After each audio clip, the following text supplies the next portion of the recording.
Hey guys, Mark Rodriguez here. With me is Juvie Chan, also known as Juvie, and call me Wendy. Hey guys. Yep, and now we're on episode 3 on Wednesday, the Netflix series. As we're watching more to review Sanctum, as you can notice, every time we do this, we're like in some different location and everything. So yeah, right off the bat, because it's so easy to forget, a lot of stuff just happened so quickly. We last left off with Wednesday in that secret society. The place. library. Yeah, and she got like captured in a burlap sack.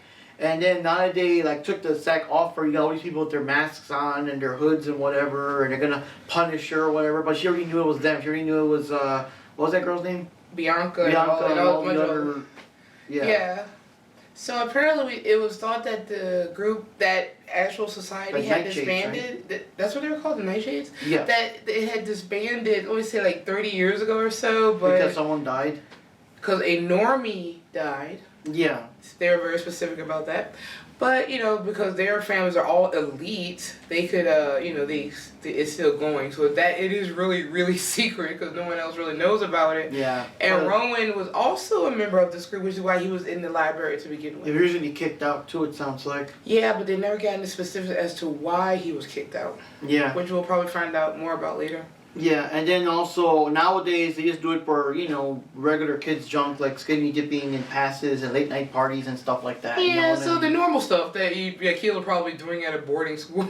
Yeah, with the clicks and all that. So anyways, Wednesday already untied herself and she's leaving. She's like, you get kidnappers a bad name and whatever. She just leaves because they're not going to be doing anything to her. They invited her to join them and she's not really. I don't even know what they were planning on doing to her because what's the name? I forget, the guy that used to go with Bianca. Mm-hmm. He asked to say, hey, I said she pledged and joined, but the other's like, wait, what? So it makes you wonder what was the original plan here? And that's the thing, it's like they're trying to scare her, but you would kind of know that Wednesday wouldn't be easy to scare, you know what I mean? But yeah, put her in a church or something, that would probably scare her. Oh God. Okay, so anyway, how her character is. So anyway, she walks off and stuff, and then we get to the whole, the show's little intro and whatever, and we start the show proper. And I'm trying to read the details of what happened after that, just so many things. So after that, you find out that they have to do this kind of, this dedication type day, or because of the original for Pilgrim World, all the students of the school have to go in and they're forced volunteer assignments with within the community to help have the good relationship between the schools, the students of the school, because they have a bad rep, and with the townsfolk, the town of Jericho. So there's supposed to be some dedication for the original founder of the town. And that's who Wednesday... Crackstone. And that's who Wendy keeps having the visions about. Yes, and then also it's revealed because in the picture what is it, Rowan ripped off a page. So it was like the page of the girl looks like Wednesday. Mm-hmm. But when you put it back on the original book with the, the 2-page spread, it was like this weird figure. So when Wednesday runs into one of the other kids there, he's like, "Oh yeah, that's Crackstone." I'm like, what? And they're having to be pulling up signs. Yeah, the guy that we're dedicating this whole event to. And all that. So the dude that was the guy that tried to vouch for Wednesday to join the group. It seemed like he has that power where he can draw stuff and it comes to life and stuff. And his father is also psychic. Mm-hmm. So everyone at school gets paired up or something, or they have like different little booklets they get, and you know where you'll be volunteering. Yeah, and Wednesday ended up at the weird antique shop, but she switched with Enid because she knows that the guy that's also volunteerd to be there is the guy that Enid has a crush on. Yeah, but unfortunately, we'll see what happens. But anyways, we'll get that to the end. But Wednesday went up to, let me see. So there's also she was also curious about, she ended up having to be in the volunteering with the fudge or whatever for the townsfolk. Mm-hmm. And she wanted to know more about the Crackstone and the meeting hall, which turns out to be just a replica of the original meeting hall place. And she kind of ends up sneaking in. Yeah, because it was like off limits because it was under construction renovation. Or whatever. So she snuck in and she wanted to look for the original book that that she saw in the vision that the little girl had, and she's looking through it and realizes it's blank and it was a replica from Etsy. And from Etsy, she said she don't know who this Etsy is. I was like, oh, that's so cute. Yeah. Yeah. So of course she gets caught and she gets reassigned, but Wednesday gets away. She goes to the to the, what do you call it, the coffee shop where that guy works, the sheriff's son works. Yeah. And she wanted to know the location of the original. Yeah, he said, and he explained that the only ruins are left at this point because it's 400 some years ago when the town was first founded.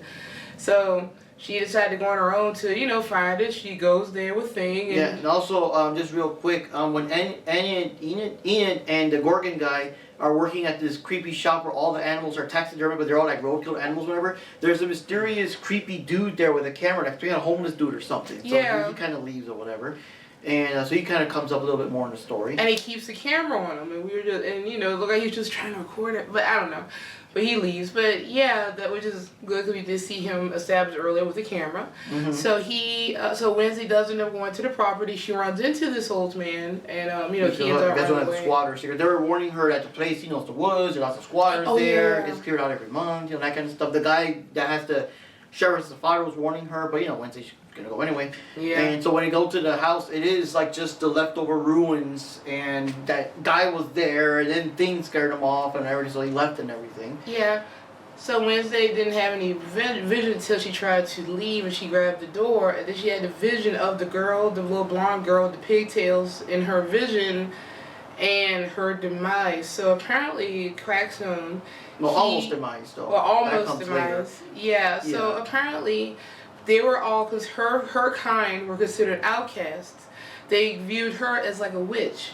So they locked her and all of the townsfolk into like the big barn or something. Well, actually, that place. Where the actual ruins, the actual meeting house. Yeah. It's like they were all chained to the floors except for her. Yeah. So. Well, hold on. So, anyways, we see Crackstone there leading the charge, and he was gonna, burn her. She's a witch and all that stuff. And she was saying that actually he's responsible for the deaths of many people, and he swindled people and stuff like that. She had a little knife, and she managed to cut him in the face or something. And then he like beat her down, and they blocked him with the others. And like Wendy said, everyone else is chained up. It's too late to save them. And so there is like a little area, like a little floorboard area that she could open up, and that's how she escaped. Yeah, that's how she was saved. And then they burned the place down, and of course, like Wednesday got to kind of live through the vision, I guess. So she's kind of coughing because she's breathing into the smoke in the vision. And when she wakes up, there's like a second vision of the same girl warning her that this isn't over. She's not going to stop until you kill every last one. And then a Crackstone appears like, and that's what wakes her up. And that girl's name, Goody Adams. So she's an ancestor of Wednesday. Yeah. Or is assumed to be. So she's the ancestor of the Adams, and it'll be on Gomez's side. So. Yeah. And here's the other thing that was interesting. When she said Goody, I was saying, oh yeah, that's a Puritan thing. The women had Goody before their names. Mm-hmm. So, yeah. So she gets away. Wednesday wakes up, and who is there? Oh, when she wakes up, she thinks that, because there's some noises, it's probably that squatter guy again, but it's like the monster. The monster's eyes through like the, floorboards or whatever. And as she goes out, like there's no sign of them, but as she's following the track, she notices that the tracks look like, like monster animal tracks, but then they turn into normal human tracks. But unfortunately it's raining. And Wednesday met the other dude, a dude that was a friend, that was Norman's roommate. Yeah. And unfortunately the rain kind of washed it out, because she was trying to say like, the prince. Yeah, Rowan's roommate. And then he said that, maybe he does kind of believe Wednesday, because he said that he tried to, text Rowan and, see if they wanted to go, snowboarding like they did last year. And she said, let me guess, y'all never went snowboarding before. He said no, and he said he was up to it. So he said, yeah, he believes something is definitely going on. Yeah. But he's still suspicious because like when they said, what are you doing out here? She said, well, his assignment was to help out in the coffee shop. So he overheard her asking the other guy there about what to do. But the way he acts sometimes, like even earlier in the series so far, he seemed to have a thing against. What's his name? Tyler, the coffee shop guy. Well, yeah, because he kind of likes Wednesday, but Tyler's always talking to Wednesday. But but he always felt like he's bad news and all of his friends or something like that. So they have to have some kind of history there. Yeah, but I kind of feel it's kind of like he kind of likes Wednesday, and then he's talking to Wednesday. Oh, he's talking to Wednesday, that kind of thing. But he's just kind of hinted at, sort of. Yeah, I mean, it could be that, or it could be something. That's what I like about it. It could be either or. Yeah. Either he does have a thing for Wednesday, and I like the fact that Wednesday keeps going and talking to the Tyler guy, or he just don't like Tyler and just don't trust him. Yeah.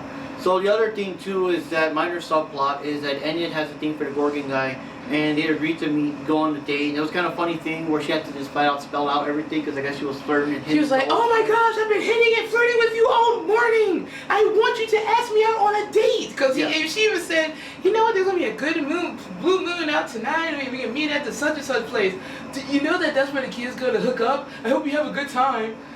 Oh my God! I am flirting with you. Ask me out. Yeah. Oh, dude. Okay. Yes, but unfortunately, the whole Gorgon thing it even affects yourself. So when he was gonna take a shower at the end of the thing where Wednesday's kind of relating stuff, and you see different people and what they're all doing throughout the town. He's taking a shower, and he's supposed to put a little towel to cover the mirror so he won't see himself. But the towel fell. So when you look, steps out of the shower, he's like, oh, and he turns to stone. So unfortunately, Enid has no way of knowing that, so she feels like she got stood up, and she gets angry and just slashes a nearby school bus and just rage. You know what that makes me think of? I know it's not that relatable, but it reminds me of the scene in Outlaw Star with Jim's character. Mm-hmm. Yeah, I think that was his name, the kid. He had a thing for this girl that he met, mm-hmm. and the thing is, he and what was it, Jean? I forgot what it was, but he ends up killing her but not knowing it, because they had to attack something and the girl was a part of that, and he ends up blowing the ship or something up, and when he goes back to want to meet up with her again, of course she don't show up because she's dead, but of course he would have no way of knowing that. Yeah, it's like Sailor Moon, Sailor Stars, going back to review the movie some time ago, where in the original, at least an anime version, Mamoru was attacked with the star seed as he left, but Usagi has no way of knowing that, so she just thought he's standing him up, or maybe he's basically some American girls or something. Yeah, or the fact that he never responded to any of her letters or called her or anything like that. She had no idea of knowing how or why. So anyways, going back on track, we do see other things, like the normie teacher also collects weird stuff, roadkill animals, makes sure it's kind of weird. No, that wasn't the teacher, that was the therapist. Oh, weird, okay. And we see the headmistress there tearing a page with a photo of what's her name, Morticia on it, and tossing and burning it and everything. And I say, I'm so glad they kept that her maiden name is Frump. I mean, I know that her name was Frump. I don't remember which continuity I saw that mentions that, but I just thought it was nice to see. Yeah. So then the last thing is, of course, is a bit of a red herring. And I was thinking of that too. They had the what do you call it? The squatter guy all over the place. Mm-hmm. Then he appears in the place, and he comes back as the monster. So no, but in his case, but that's the thing. It's make you think so that's the monster. See, I didn't think that because he had the camera. It didn't make sense. But to me, it felt like maybe he was pretending to be a squatter and he's trying to catch the monster. That's what I was thinking. Yeah, but I'm still thinking the fact that he was at that that place he left. And then the monster showed up. You know what I'm saying? It's like the fake out. But then later, when he's somewhere else looking at the camera, he gets killed by the monster. So it's kind of like, the viewers are like, oh man, so it wasn't him. So who's the monster now? A lot of movies do that where someone that's suspicious and creepy, they get killed. So it's like, oh shit, it wasn't him. Well, yeah, that's true. But I said for me though, that was never my thought process at all because of the camera. Because like I say, it seems like he's trying to record, so he's trying to gather information or get information from something. But, maybe he saw someone get killed and he's trying to prove it himself. That's what I was thinking. Well, anyways, as he dies though, the camera fell and it's taking all them pictures and stuff. So then we see that the cops find it and everything. They find the body. They find the body, and they do all the things with the dark room, and they're developing the film, and they finally see a picture as actual monster. Yeah. Yeah, so, they were just assuming. Well, the thing is, people I guess for the media and whatever, they're saying it was a bear attack, but the guy still thought it was something else, but they didn't know exactly what it was. And even though the Wednesday thing with the monster was whatever, they still quite didn't believe it was an actual monster. But now they got proof with the photo, and it kind of ends there. And we got to find out what else is gonna happen. Are they still going to try to play it off? That child's just crazy. Yeah. We gotta get rid of this fast. Yeah. And then the last thing also we have is that. It seems like the mayor and even the headmistress, they all know the history, the real history, because it's almost like that Simpsons Jeremiah Springfield. He's such a great man, and he finds his dirty secrets in his real whatever. I forgot, he was a bummer or something, wasn't he? Or he killed somewhere. He is some underhanded. It was something underhanded and accidental or something. I can't remember because it's been so long. Yeah. But it's kind of like that. Everyone's celebrating this great man, the founder of the town of Jericho and whatever. But but these people know. But it's like, you know, money and relations and all that kind of junk and like, whatever. And like the principal was saying, she said, you know, we should be trying to rebuild that, have the good, you know, a good relationship. But, you know, Wednesday's like, yeah, but look what they did. And it's all of these people that still like us. They just tolerate them. Yeah. So anyways, there's supposed to be a big ceremony to unveil the statue, and the woman, the headmistress, like forcibly, like already sent a cello down for Wednesday for her to play and all that stuff. Like basically she got drafted into playing along and everything. So everyone's there, the whole school and all that stuff. And the statue starts like having water, and then like the thing is hidden somewhere, and he lights a match. And it actually lights the whole thing up in fire. And as it burns up, Wednesday changes her tune to whatever her regular song was supposed to be. So like another more chilling scene that goes with it and everything. Yeah, everybody running away. She's still just playing. And the funny part is that since technically speaking, Thing did everything in terms of the gas can and hiding and all that stuff. Like it's like she's like, I can't prove it, but I know you did it. And Wednesday's like, I swear my hands are clean because Thing did everything. Yeah, you know what I thought of with that part too. I don't know how you's done it, but I know you's done it. Oh God, yes. Oh God. Rocky and Muggsy. Yep, exactly. But yeah, so that's where we go right now, and the show's pretty interesting. The characters are kind of intertwining here and there. We gotta see what's going on. And I want to know what's gonna happen with the little Gorgon dude, because I mean, does it wear off or is it? Well, they mentioned earlier because he didn't want to go out with girls because he was afraid of stoning them by mistake. And she says it's temporary, so I guess if it's temporary, he'll be back to normal the next morning, but he's gonna probably get chewed out the next morning. I just hope that she believes him, because it would be so sad if she like, you know, like, I don't like you anymore because you stood me up. He said, yeah, man, look, actually I saw myself in the mirror. Yeah, that sucks too, you know. That you could stone yourself. Like that's the end. I mean, that is how they kill Medusa. They make her see herself. Yeah, they saw. Yeah, in the mirror, and you know, he chopped her head off and stuff. And it's so weird because even while dead, it still works. He can still freeze other people. Yeah, that's why you had to keep the head in the sack. Yeah. So, anyways, guys, wraps up for this episode. I'm thinking the series is pretty interesting. Now, I don't know if we're gonna actually do like the play-by-play of all the episodes, but at least while we're still traveling in different locations, because it's kind of cool with that motif. Yeah. We'll keep checking it out. Yeah, I kind of want to, yeah. I just want to hurry up and get to the next episode. That's all I know. All right, guys. We'll see you next time for the Review Sanctum, where everything and anything will be reviewed. Catch you later. All right, see you guys.